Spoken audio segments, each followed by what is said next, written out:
কৃষিপ্রেমী ভাই ও বোনেরা, আজকে আমি আপনাদের একটা জিনিস দেখাবো যেটা আসলে কৃষকের জন্য ভয়ানক একটা সমস্যা। অর্থাৎ এটা আসলে মাঠ না ঘুরলে বোঝা যায় না, এক এক এলাকায় এক এক রকম প্রবলেম হয়ে দাঁড়িয়েছে। আপনারা দেখতে পাচ্ছেন যে মোচার মধ্যে কোনো কিছুই নেই। অর্থাৎ চাচা, এটা আপনাদের অঞ্চলে কি বলে, মানে কোন ইঁদুর এটা খায়? এটা গেছো ইঁদুর, গেছো ইঁদুর। আচ্ছা, গেছো ইঁদুর চাচার এই ক্ষেত্রে এমন পরিমাণ প্রবলেম করছে যে আসলে ভয়ানক একটা সমস্যা। এটা অনেকে যারা মাঠে আসতে পারে না তাদের অবগতির জন্য জানাবো, আপনারা ভুট্টার হওয়ার পরেও ক্ষেতের মধ্যে পরিদর্শন করবেন, না হলে এই চাচার মতো ক্ষতিগ্রস্ত হবেন আপনারা।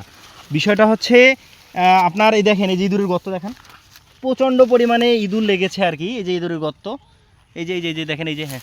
তো আসলে এই যে চাচা এখন আবার যখন এটা উনি বুঝতে পেরেছে, যখন চাচা এটা বুঝতে পেরেছে তখন উনি এই ভুট্টার গাছের এই মাথাগুলো কেটে দিচ্ছে। এটা দিলে একটা উপকার হবে কি, যে আলো বাতাস পাবে, ইঁদুর ভয় পাবে আর কি, তাই তো চাচা? চাচার কথাটা বুঝতে দেন, এটা কেটে দিলে এটা একটা ভয় করে আসবে না, আলো বাতাস পাবি না।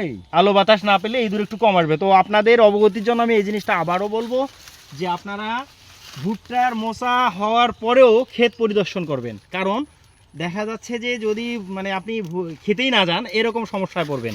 অর্থাৎ এদিকে এত কষ্ট করে বছরে একটা ফসল, এই ফসলটা যদি আসলে মানে আপনি যদি ক্ষতিগ্রস্ত হন তাহলে এর চেয়ে দুঃখ আর কিছু নেই। হওয়া ফসল, মানে এত সুন্দর সুন্দর মোচা, সেটাতে আসলে একদম সাবার করে ফেলেছে ইঁদুর। মানে এটা তো একেবারে, মানে কি বলবো, একেবারে আসলে আমার খুব কষ্ট লাগলো আর কি, যে ইঁদুর এমন পরিমাণ লাগছে যেটা আসলে কল্পনাতীত একদম।